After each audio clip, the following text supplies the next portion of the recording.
ஒரு பெண் தன்னுடைய அழகையே வெறுத்து, தன்னுடைய உடலையே துறந்து, மனித உருவத்தையே மறுத்து பேயாக மாற வேண்டும் என்று இறைவனிடம் வேண்டியிருக்கிறாள். ஒரு கணவன் தன் மனைவியை பார்த்தவுடன், இவள் என் மனைவி அல்ல, இவள் உலகமே வணங்க வேண்டிய தெய்வம் என்று கூறி அவள் காலில் விழுந்திருக்கிறார். ஒரு பெண் மலை மீது ஏறும்போது காலால் அல்ல, தலையால் ஏறி சென்றிருக்கிறாள். சிவபெருமான் அம்மா என்று அழைத்த அந்த ஒரே பெண்மணி யார்? இந்த கேள்விகளுக்கெல்லாம் பதில் தெரிந்து கொள்ள இந்த காணொளியை நீங்கள் முழுமையாக பார்க்க வேண்டும். ஏனென்றால் இது ஒரு சாதாரண கதையல்ல. இது பக்தியின் எல்லைகளையே உடைத்த ஒரு அதிசய ஆன்மாவின் உண்மை வரலாறு. அந்த பெண்தான் இன்று உலகம் முழுவதும் காரைக்கால் அம்மையார் என்று போற்றப்படும் பெரும் சிவபக்தை. அவருடைய வாழ்க்கையில் நடந்த சம்பவங்கள் நம்மை ஆச்சரியப்படுத்தும். ஒரு மாம்பழம், ஒரு பக்தி, ஒரு கணவன் எடுத்த முடிவு, இந்த மூன்றும் சேர்ந்து ஒரு பெண்ணை மனிதராக இருந்து புனிதராக மாற்றிய கதை இது. அந்த அதிசயமான உண்மை வரலாற்றை இப்போது நாம் தெரிந்து கொள்ள பல நூற்றாண்டுகள் முன் ஒரு பழமையான துறைமுக நகரத்திற்கு செல்ல வேண்டும். எல்லோருக்கும் வணக்கம். நான் உங்கள் சகோதரி பிரவீணா. பழைய காலங்களில் இருந்த மிக முக்கியமான துறைமுக நகரங்களில் ஒன்றாக இருந்தது காரைக்கால். அந்த காலத்தில் கடல் வழியாக வணிகம் செய்வது மிக பெரிய தொழிலாக இருந்தது. திரைக்கடல் ஓடியும் திரவியம் தேடு என்ற பழமொழி அந்த காலத்து வணிகர்களின் வாழ்க்கையை முழுமையாக மாற்றியது. காரைக்காலில் வாழ்ந்த வணிகர்கள் கப்பல்களில் ஏறி தொலைதூர நாடுகளுக்கு சென்று முத்து, மசாலா, துணி, தங்கம் போன்றவற்றை விற்று மிக பெரிய செல்வந்தர்களாக வாழ்ந்து வந்தனர். அப்படிப்பட்ட செல்வந்தர்களில் ஒருவர் இருக்கிறார். அவருடைய பெயர் தனதத்தன். அவருக்கு ஒரே ஒரு பெண் குழந்தை. அவளுடைய பெயர் புனிதவதி. புனிதவதி சிறுவயதிலேயே மிக வித்தியாசமான குழந்தையாக இருந்தாள். மற்ற குழந்தைகள் விளையாடி கொண்டிருக்கும் போது அவள் என்ன செய்வாள் தெரியுமா? சிவபெருமானின் பெயரை ஜெபித்து கொண்டிருப்பாள். கோவிலுக்கு செல்வாள். சிவலிங்கத்திற்கு பூக்களை அர்ப்பணிப்பாள். அந்த வயதில் கூட அவளுடைய மனதில் ஒரே ஒரு எண்ணம் மட்டுமே, என் ஈசன் சிவபெருமான். அவள் வளர வளர அவளுடைய பக்தியும் அதே அளவில் வளர்ந்தது. காலம் கடந்தது. புனிதவதி திருமண வயதை அடைந்தாள். அவளுடைய அழகும் அவளுடைய நல்ல குணங்களும் எங்கும் பேசப்பட்டது. அதை கேட்டு நாகப்பட்டினத்தில் வாழ்ந்த ஒரு பெரிய வணிகர் தன் மகனுக்கு புனிதவதியை மணமுடிக்க விரும்பினார். அவருடைய மகன் பரமதத்தன் மிக நல்ல வணிகர், நல்ல குணம் கொண்டவர். இரு குடும்பங்களும் திருமணத்தை ஒப்புக்கொண்டனர். திருமணம் மிக பிரம்மாண்டமாக நடைபெற்றது. திருமணத்திற்கு பிறகு புனிதவதி ஒரு சிறந்த மனைவியாக வாழ ஆரம்பித்தாள். அவள் கணவனை மிகுந்த அன்புடன் பார்த்து கொண்டாள்.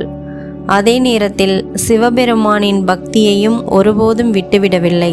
அவள் தினமும் சிவபூஜை செய்தாள், சிவனடியார்களுக்கு உணவளித்தாள், தான தர்மங்கள் செய்தாள். பரமதத்தனும் தன் மனைவியின் நல்ல குணங்களை பார்த்து மிக மகிழ்ச்சியுடன் இருந்தான். அவர்களின் வாழ்க்கை மிக அமைதியாக மகிழ்ச்சியாக சென்று கொண்டிருந்தது. ஒரு நாள் பரமதத்தன் கடையில் இருந்தபோது ஒரு உறவினர் அவரை பார்க்க வந்தார். அவர் கையில் 2 மாம்பழங்கள் இருந்தன. அந்த மாம்பழங்கள் அந்த காலத்தில் மிக அரியவை. அவர் அதை அன்பின் அடையாளமாக பரமதத்தனுக்கு கொடுத்தார். பரமதத்தன் அதை வீட்டிற்கு அனுப்பி வைத்தான். இதை வீட்டில் வைத்து கொள்ளுங்கள், மதிய உணவிற்கு பயன்படுத்தலாம். அந்த 2 மாம்பழங்களையும் புனிதவதி பெற்றுக்கொண்டாள். அந்த நாள் மதியம் புனிதவதி சமையல் செய்து கொண்டிருந்தாள். அப்போது வீட்டின் வாசலில் ஒரு குரல் கேட்டது.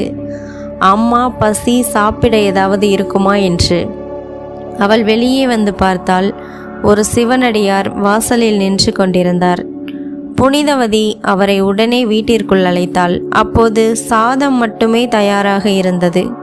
குழம்பு பொரியல் எதுவும் தயாராகவில்லை. அவள் யோசித்தாள், இந்த அடியாரை வெறுமனே அனுப்ப முடியாது. அவள் ஒரு இலையை விரித்து சூடான சாதத்தை வைத்தாள். தயிரை ஊற்றினாள். பின் கணவன் அனுப்பிய 2 மாம்பழங்களில் ஒன்றை எடுத்தாள். அதை நறுக்கி அடியாருக்கு பரிமாறினாள். அந்த சிவனடியார் மிக மகிழ்ச்சியுடன் அந்த உணவை சாப்பிட்டார். அவளை ஆசீர்வதித்து அங்கிருந்து சென்றார். சில நேரத்திற்கு பிறகு பரமதத்தன் வீட்டிற்கு வந்தான். புனிதவதி அவனுக்கு உணவு பரிமாறினாள். மீதமிருந்த ஒரே ஒரு மாம்பழத்தை அவள் அவன் இலையில் வைத்தாள். அதை சாப்பிட்ட பரமதத்தன் ஆச்சரியப்பட்டான். இந்த பழம் மிக சுவையாக இருக்கிறது. அவன் கேட்டான், நான் 2 மாம்பழம் கொடுத்தேனே, மற்றொன்றையும் கொண்டு வா. இந்த வார்த்தையை கேட்டதும் புனிதவதி சற்றே பதறினாள். ஏனென்றால் மற்ற மாம்பழத்தை அவள் ஏற்கனவே சிவனடியாருக்கு கொடுத்து விட்டாள். புனிதவதி சமையல் அறைக்குள் வந்து நின்றாள். அவள் இதயம் வேகமாக துடித்தது. இப்போ நான் என்ன செய்வேன் என்று அவள் மனதில் எண்ணங்கள் ஓடியது. ஒரு பக்கம் கணவனின் வார்த்தை, மற்றொரு பக்கம் சிவனடியாருக்கு கொடுத்த மாம்பழம். மற்றொரு மாம்பழம் இல்லை என்பதை அவள் நன்றாக அறிந்தாள். ஆனால் அவள் கணவனிடம் இல்லை என்று சொல்லும் பழக்கமில்லாதவள். அவள் கைகளை இணைத்து கண்களை மூடினாள். மெல்ல அவள் உதடுகள் ஒரு ஜெபத்தை சொன்னது.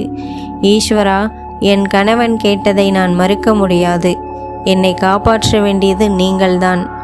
அவள் அந்த வார்த்தைகளை மனதார சொன்ன அடுத்த நொடி ஒரு அதிசயம் நடந்தது. அவள் கைகளில் ஒரு மாம்பழம் தோன்றியது. அது சாதாரண மாம்பழம் அல்ல. அது தங்க நிறத்தில் ஒளி வீசுவது போல் இருந்தது. புனிதவதி அதிர்ச்சி அடையவில்லை. ஏனென்றால் அவளுடைய மனதில் ஒரே நம்பிக்கை, என் ஈசன் ஒருபோதும் என்னை கைவிட மாட்டார் என்று. அவள் அந்த மாம்பழத்தை வெட்டி எடுத்துக்கொண்டு உடனே வெளியே வந்தாள். புனிதவதி அந்த மாம்பழத்தை பரமதத்தனின் இலையில் வைத்தாள். பரமதத்தன் அதை ஒரு துண்டு எடுத்தான். அவன் வாயில் வைத்தான். அடுத்த நொடி அவன் கண்கள் வியப்பில் பெரிதானது. அந்த மாம்பழத்தின் சுவையை அவன் வாழ்நாளில் ஒருபோதும் சுவைக்காத அளவுக்கு இருந்தது. அவன் மெதுவாக புனிதவதியை பார்த்தான். இந்த மாம்பழம் நான் கொடுத்தது இல்லை. உண்மையை சொல், இதை உனக்கு யார் கொடுத்தது? இந்த கேள்வியை கேட்டபோது புனிதவதி நடுங்கினாள். அவள் உண்மையை மறைக்க முடியவில்லை. அவள் நடந்ததை அப்படியே சொல்லிவிட்டாள். ஒரு சிவனடியாருக்கு நான் ஒரு மாம்பழத்தை கொடுத்தேன். அப்புறம் நீங்கள் கேட்டபோது நான் ஈசனை வேண்டினேன். அப்போதுதான் இந்த பழம் கிடைத்தது. பரமதத்தன் சிரித்தான். அவனுக்கு நம்பிக்கை வரவில்லை. அப்படியா, சிவபெருமான் கொடுத்தாரா என்று சிரித்தான். அப்படியானால் மீண்டும் கேட்டு இன்னொரு பழம் கொண்டு வா என்றான். புனிதவதி மீண்டும் சமையலறைக்கு ஓடினாள். அவள் இதயம் இப்போது மிகவும் கலங்கியது. அவள் மீண்டும் கைகளை இணைத்தாள். ஈஸ்வரா, இந்த முறை நீங்கள் உதவவில்லை என்றால் உங்களை நான் நம்புகிறேன் என்று எப்படி சொல்வேன்? அவள் அந்த வார்த்தைகளை மனதார சொன்னாள். அடுத்த நொடி மீண்டும் ஒரு பழம் அவள் கையில் தோன்றியது. அவள் அதை எடுத்துக்கொண்டு வெளியே வந்தாள். பரமதத்தன் அதை ஆச்சரியமாக பார்த்தான். அவள் அதை கையில் எடுத்தாள். ஆனால் அவன் கையில் அது இருந்தது ஒரு கணம் மட்டுமே. அடுத்த நொடி அது மறைந்து விட்டது. பரமதத்தன் முழுவதும் நடுங்கினான். இப்போது அவனுக்கு ஒரு உண்மை புரிந்தது. இவள் சாதாரண பெண் அல்ல. இவள் சிவபெருமானின் அருள் பெற்றவள். அவள் மனதில் ஒரு பயமும் ஒரு பக்தியும் உண்டானது. அவன் அந்த இரவு முழுவதும் தூங்கவில்லை. கடுமையாக யோசித்தான். இவ்வளவு பெரிய தெய்வீக சக்தி கொண்ட பெண்ணை நான் எப்படி மனைவியாக பார்க்க முடியும்? அடுத்த நாள் காலை அவன் ஒரு முடிவு எடுத்தான். அவன் புனிதவதியிடம் சொன்னான், நான் வெளிநாட்டிற்கு வணிகம் செய்ய போகிறேன். புனிதவதி எதுவும் கேட்கவில்லை. உங்கள் விருப்பம் என் விருப்பம் என அமைதியாக சொன்னாள். பரமதத்தன் கப்பலில் ஏறி வெளிநாடு சென்றான். ஆனால் அவன் திரும்ப காரைக்காலுக்கு வரவில்லை. அவன் வேறு நாட்டில் வேறு வாழ்க்கை தொடங்கினான். அவன் மற்றொரு பெண்ணை திருமணம் செய்து கொண்டான். அவர்களுக்கு ஒரு பெண் குழந்தையும் பிறந்தது. அந்த குழந்தைக்கு அவன் வைத்த பெயர் புனிதவதி. காரைக்காலில் புனிதவதி தன் கணவனுக்காக காத்திருந்தாள். நாட்கள் கடந்தது, மாதங்கள் கடந்தது, ஆண்டுகள் கடந்தது. ஆனால் பரமதத்தன் திரும்பி வரவில்லை. ஒரு நாள் ஒரு உறவினர் வெளிநாட்டிலிருந்து திரும்பி வந்தார். அவர் ஒரு செய்தி சொன்னார். பரமதத்தன் வேறு திருமணம் செய்து கொண்டு வேறு நாட்டில் வாழ்கிறான். இந்த செய்தி புனிதவதியின் இதயத்தை உடைத்து விட்டது. ஆனால் அவள் இன்னும் நம்பவில்லை. நான் நேரில் பார்த்தால்தான் நம்புவேன் என சொல்ல அவள் ஒரு பல்லக்கில் அந்த நாட்டிற்கு சென்றாள். அங்கு சென்றபோது ஒரு அதிசய காட்சி நடந்தது. பரமதத்தன் தன் மனைவியையும் குழந்தையையும் அழைத்து வந்தான். அவன் புனிதவதியின் முன் தாழ்ந்து விழுந்தான். அம்மா என ஆசீர்வதியுங்கள் என சொல்ல அங்கு இருந்தவர்கள் அதிர்ச்சியடைந்தார்கள். இது என்ன, உன் மனைவியை அம்மா என்று அழைக்கிறாயா என்று அவர்கள் கேட்க பரமதத்தன் சொன்னான், இவள் என் மனைவி இல்லை, இவள் நாம் வணங்க வேண்டிய ஒரு தெய்வம். இந்த வார்த்தைகளை கேட்டபோது புனிதவதியின் இதயம் முழுவதும் உடைந்தது. அவள் வானத்தை பார்த்தாள். அவள் கண்ணீர் வடித்தாள். ஈசனே, என் கணவன் என்னை மனைவியாக ஏற்கவில்லை. இந்த உடம்பு எனக்கு ஒருபோதும் தேவையில்லை. இந்த அழகு எனக்கு தேவையில்லை. நான் உன்னை மட்டுமே வேண்டுகிறேன். என்னை ஒரு பேய் உருவமாக மாற்றிவிடு என அவள் வேண்ட, அடுத்த நொடி அவளுடைய உடலில் இருந்த சதை அனைத்தும் உதிர்ந்தது. அவள் ஒரு எலும்பு உருவமாக மாறினாள். அதை பார்த்தவர்கள் பயந்து ஓடினார்கள். ஆனால் புனிதவதி மகிழ்ச்சியுடன் சிரித்தாள். அந்த நாளிலிருந்து புனிதவதி உலகம் முழுவதும் சிவபெருமானை போற்றி பாட ஆரம்பித்தாள். அவள் ஊர் ஊராக பயணம் செய்தாள். பல சிவாலயங்களுக்கு சென்றாள். அவள் பாடிய பாடல்கள் பின்னர் பெரிய பக்தி இலக்கியமாக மாறியது. அவள் இப்போது காரைக்கால் அம்மையார்.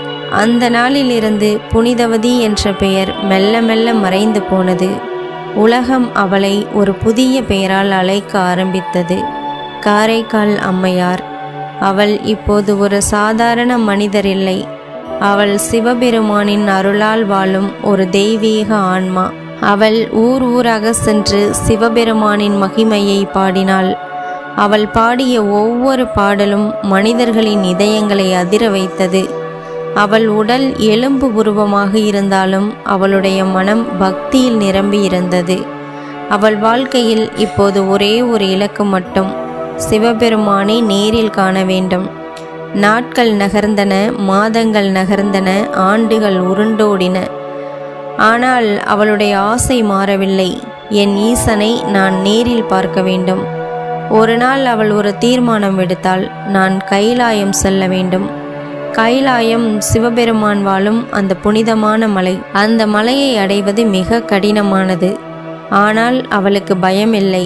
அவள் தனியாகவே அந்த நீண்ட பயணத்தை தொடங்கினாள். அவள் நடந்த பாதை எளிதானது இல்லை. காடுகள், மலைகள், ஆறுகள், பனியால் மூடப்பட்ட பாதைகள் அனைத்தையும் அவள் கடந்து சென்றாள். அவள் உடல் எலும்பு உருவமாக இருந்தாலும் அவள் மனதில் ஒரு தீ இருந்தது. அது பக்தியின் தீ. அந்த தீ அவளை முன்னே கொண்டு சென்றது. பல நாட்கள் பயணம் செய்த பிறகு அவள் ஒரு பெரிய மலையின் அடிவாரத்தை அடைந்தாள். அது சாதாரண மலை இல்லை, அது கைலாயம், சிவபெருமான் வாழும் அந்த புனிதமான மலை. அவள் அந்த மலையை பார்த்தாள். அவளுடைய கண்களில் கண்ணீர் வந்தது. என் ஈசன் இங்கேதான் இருக்கிறார் என அவள் மெதுவாக சொன்னாள். அவள் மலையை ஏற ஆரம்பிக்க ஒரு அடி எடுத்து வைத்தாள். ஆனால் அந்த நொடி அவள் நின்றுவிட்டாள். ஒரு எண்ணம் அவள் மனதில் தோன்றியது. இது என் ஈசன் வாழும் மலை. இந்த புனிதமான மண்ணை நான் காலால் மிதிக்கலாமா? அவள் ஒரு கணம் யோசித்தாள். பிறகு ஒரு அதிசயமான முடிவு எடுத்தாள். அவள் தலையை கீழே வைத்து கைகளை தரையில் வைத்து தலைகீழாக மலையை ஏற ஆரம்பித்தாள். அந்த காட்சியை தேவர்கள் பார்த்தார்கள். அவர்கள் ஆச்சரியப்பட்டார்கள். இது என்ன அதிசயம்! ஒரு பெண் தலைகீழாக கைலாய மலையை ஏறுகிறாளா? அவர்கள் பேசிக்கொண்டார்கள். அந்த காட்சியை பார்வதி தேவியும் பார்த்தாள். அவள் மிகவும் ஆச்சரியப்பட்டாள். சிவபெருமானை பார்த்தாள். ஐயனே, அந்த பெண்மணி யார்? எலும்பு உருவமாக இருந்தாலும் அப்படி ஒரு பக்தியுடன் மலையேறி வருகிறாள் என்று கேட்க சிவபெருமான் மெதுவாக சிரித்தார். அவர் அந்த பெண்ணை பார்த்தார். அவர் கண்களில் அன்பு தெரிந்தது. அவர் பார்வதி தேவியை பார்த்து சொன்னார், பார்வதி, அவள் சாதாரண பெண் அல்ல. அவள் என்னை தாயாக நேசிக்கும் ஒரு பக்தை. அவள் பெயர் காரைக்கால் அம்மையார். அந்த நேரத்தில் காரைக்கால் அம்மையார் மலையின் மேல் பகுதியை அடைந்தாள். அவள் சிவபெருமானை பார்த்தாள். அந்த தருணம் அவளுடைய கண்களில் கண்ணீர் பெருகியது. அவள் மகிழ்ச்சியில் நடுங்கினாள். அவள் தரையில் விழுந்து வணங்க முயன்றாள். ஆனால் அந்த நேரத்தில் ஒரு அதிசயம் நடந்தது. சிவபெருமான் அவளை பார்த்து சொன்னார், அம்மையே வருக என்று. அம்மையே! அந்த ஒரு வார்த்தை அங்கு இருந்த அனைவரையும் அதிர்ச்சியில் ஆழ்த்தியது. சிவபெருமான் ஒரு பக்தையை அம்மா என்று அழைத்தார். அது மிக அரிதான தருணம். காரைக்கால் அம்மையார் அதை கேட்டவுடன் அழுதாள். சிவபெருமான் கேட்டார், இவ்வளவு தூரம் என்னை பார்க்க வந்திருக்கிறாய், உனக்கு என்ன வேண்டும்? காரைக்கால் அம்மையார் கைகளை கூப்பினாள். அவள் சொன்னாள், ஈசனே, எனக்கு மீண்டும் பிறவி வேண்டாம். ஒருவேளை நான் பிறந்தாலும் கூட உன்னை மறக்காத மனம் வேண்டும். நான் பாட வேண்டும், நீ ஆட வேண்டும்.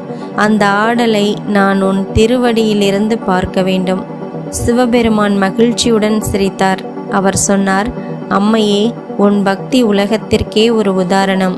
நீ என் திருவடியில் என்றும் இருப்பாய். அவர் அவளுக்கு ஆசீர்வாதம் அளித்தார். அந்த நாளிலிருந்து காரைக்கால் அம்மையார் சிவபெருமானின் மிகப்பெரிய பக்தையாக உலகம் முழுவதும் புகழப்பட்டார். காரைக்கால் அம்மையாரின் வாழ்க்கை ஒரு மிகப்பெரிய உண்மையை சொல்லுகிறது. உண்மையான பக்தி இருந்தால் இறைவன் நிச்சயமாக அருள் புரிவார். அழகு, செல்வம், புகழ் இவையெல்லாம் நிலையானவை அல்ல. ஆனால் பக்தி மட்டுமே நிலையானது. காரைக்கால் அம்மையாரின் வாழ்க்கையை நாம் இப்போது பார்த்தோம். ஒரு சாதாரண பெண்ணாக பிறந்தவர், ஒரு மனைவியாக வாழ்ந்தவர், பின்னர் தன் அழகையே துறந்து இறைவனின் பாதத்தில் தன்னை முழுமையாக அர்ப்பணித்தவர். அந்த அளவுக்கு பக்தி இருந்ததால்தான் இறைவன் கூட அவரை அம்மையே என்று அழைத்தார். உலக வரலாற்றில் இறைவன்தானே ஒரு பக்தையை தாயாக அழைத்த அதிசய தருணம் அதுதான். இதனால்தான் இன்று வரை 63 நாயன்மார்களில் அமர்ந்த கோலத்தில் காட்சி தரும் ஒரே நாயன்மார் காரைக்கால் அம்மையார். இந்த கதையை நீங்கள் இதுவரை பொறுமையாக பார்த்திருந்தால் அது ஒரு சாதாரண விஷயமல்ல. அதற்கு பின்னால் இறைவனின் அருளும் உங்களுடைய பக்தியும் இருக்கிறது. அந்த ஈசனின் அருள் உங்கள் வாழ்க்கையிலும் எப்போதும் நிறைந்திருக்கட்டும். இதே மாதிரி புராணங்களில் மறைந்திருக்கும் பல அதிசய கதைகள், பல தெய்வீக ரகசியங்கள் உங்களுக்காக இந்த சேனலில் தொடர்ந்து வர இருக்கிறது. அதனால் இந்த சேனலை இன்னும் நீங்கள் சப்ஸ்கிரைப் செய்யவில்லை என்றால் இப்போதே சப்ஸ்கிரைப் செய்து கொள்ளுங்கள். அதோடு பக்கத்தில் இருக்கும் பெல் ஐகானை அழுத்துங்கள். அப்படி செய்தால் நாம் வெளியிடும் அடுத்த அற்புதமான தெய்வீக காணொளி நேராக உங்களிடம் வந்து சேரும். மேலும் இந்த காணொளி உங்களுக்கு பிடித்திருந்தால் உங்கள் நண்பர்களுக்கும் உங்கள் குடும்பத்தினருக்கும் பகிர்ந்து கொள்ள மறக்காதீர்கள். ஏனெனில் இறைவன் பற்றிய ஒரு நல்ல கதையை பகிர்வது கூட ஒரு புண்ணியம்தான். மீண்டும் இதே மாதிரி ஒரு ஆச்சரியமான தெய்வீக வரலாற்றுடன் உங்களை சந்திக்கிறேன். அதுவரை சிவனருள் எல்லோருக்கும் பரவட்டும். நன்றி.